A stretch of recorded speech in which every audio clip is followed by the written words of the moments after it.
Where does the name for Mynydd Llandygái come from? So today I'm in a small village just outside Bethesda in Gwynedd, and it's called Mynydd Llandygái. Let's get into the name. Mynydd means mountain, from Proto-Brythonic mynydd, itself from Proto-Celtic monios.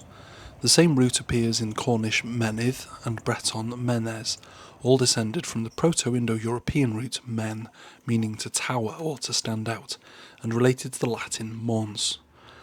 Llan refers to a land attached to a church, from Proto-Celtic landor, meaning simply land, and Dygai, or Tegai, was the name of a local saint, who is believed to have come here in the late 5th or early 6th century. So, what do we know about Saint Tegai? Not very much. He was the saint of Llandygai in Gwynedd, with no recorded festival. Genealogies named him as Tegai, one of the sons of Hael. Originally the area was known in English as Mount Douglas, after the Douglas Pennant family who owned the Penrhyn estate. In the 1930s the name was changed to Mynydd Llandygái to distance the community from that family's reputation. Before the village was built, the land was used during the Napoleonic Wars for potato cultivation, providing food for quarry workers at the nearby Penrhyn quarry. The settlement began in the 1840s when the estate offered plots to quarrymen. Each tenant leased the land and was required to build a house to an estate-approved design. After 30 years, ownership reverted to the Penrhyn estate unless another agreement was made.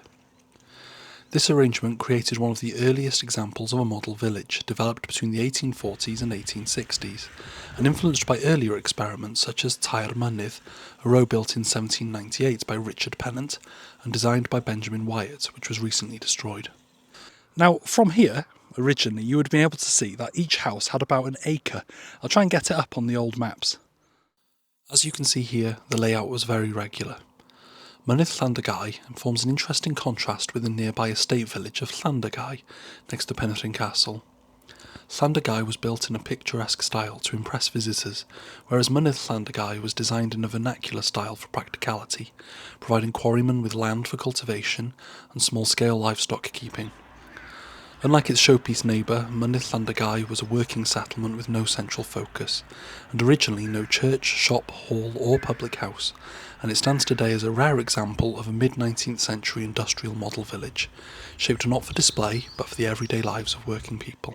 So the name literally means the mountain of the area of land or settlement of the Church of St Tegai. Anyway, diolch, thank you. Give us a like, give us a share and give us a subscribe, and if you want to support me on my quest to explain every place name in Wales, and a couple outside of it as well sometimes, you can on my Patreon, the link's in my bio. Diolch, have a good one.